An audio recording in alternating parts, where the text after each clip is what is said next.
నేనైతే తోలు తీయను ఫ్రెండ్. కొత్త బంగాళదుంపలు వచ్చినాయి కదా, చాలా బాగా చాలా టేస్ట్గా ఉంటాయి. నేను పాత బంగాళదుంప అయితే వండను, తీయగుంటుంది, అస్సలు చేయను కర్రీ అయితే. ఇది వస్తే మాత్రం అయిపోయేదాకా 4-5 సార్లు అన్న కంపల్సరిగా ఎండు చేపలు, ఎండు రొయ్యలు, గో తర్వాత చికెన్ దేంట్లో అయినా వేసి తప్పక వండేస్తాను ఫ్రెండ్స్. ఇది మాత్రం తోలు చేయకుండా పెద్ద పెద్ద ముక్కలు చేసి మాంసం ముక్కల్లాగా వండుతాను. చాలా టేస్టీగా చాలా బాగుంటుంది. ఫుల్ వీడియో అయితే పెడతాను చూడండి ఫ్రెండ్స్. ఇంకా ఫ్రెండ్స్, ఇది ఉల్లిపాయను, పచ్చిమిరకాయ, రొయ్యలు అయితే వేపేస్తున్నాను. అంటే ఎలాగో ఈ నూనెలోనే వేపేస్తాను ఫ్రెండ్స్. నేను ప్రత్యేకంగా అది వేపను, ఎందుకంటే నూనె ఉల్లిపాయతో పాటు ఎండు చేప అయినా ఎండు రొయ్య అయినా చక్కగా ఏగిపోయింది ఫ్రెండ్స్. చూడండి ఏగుతుంది, అందులోనే వేసాను. ఇవి అయితే బంగాళదుంపలు పెద్ద పెద్ద ముక్కలు కోసేసుకున్నాను. చూడండి శుభ్రంగా నీట్గా కడుక్కొని పెద్ద ముక్కలు అయితే కోసుకున్నాను.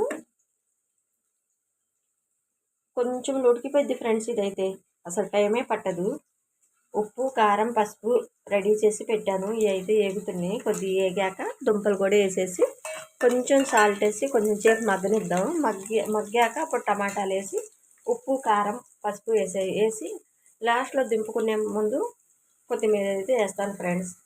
కొంచెం సేపునైతే ఉల్లిపాయ కూడా మగ్గనిద్దాం. రొయ్యలను, పచ్చిమిరకాయలు, ఉల్లిపాయ అయితే మగ్గింది ఫ్రెండ్స్. దుంపలు అయితే వేసేస్తున్నాను.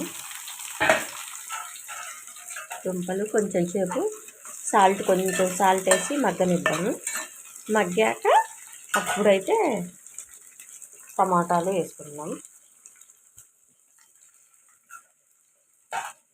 ప్లేట్ పెట్టుకొని కొంచెం మగ్గనిద్దాం ఫ్రెండ్స్.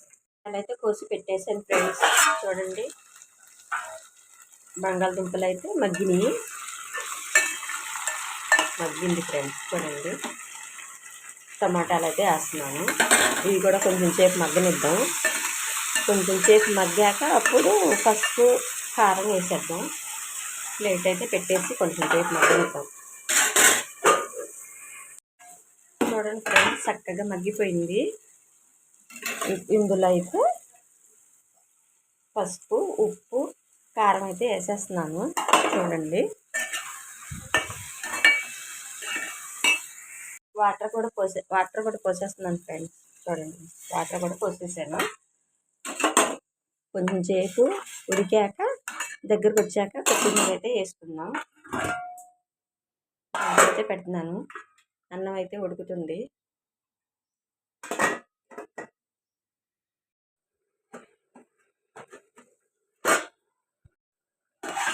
చూడండి ఫ్రెండ్స్ చక్కగా ఉడుకుతుంది. కర్రీ అయితే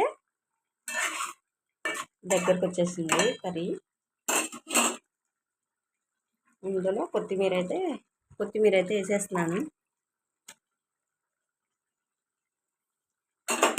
ఇంకా కొంచెం ఉడకనిద్దాం. ఉడికాక అప్పుడు చూడండి అలా ఉడుకుతుంది కర్రీ.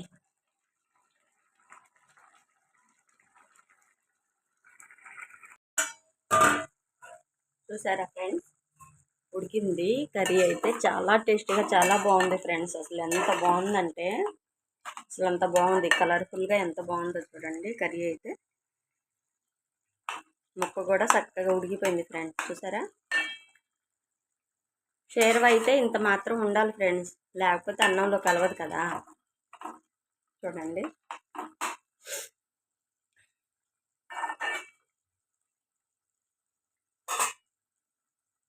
నచ్చితే లైక్ చేయండి, ఫాలో చేయండి, షేర్ చేయండి. ఉంటా బాయ్.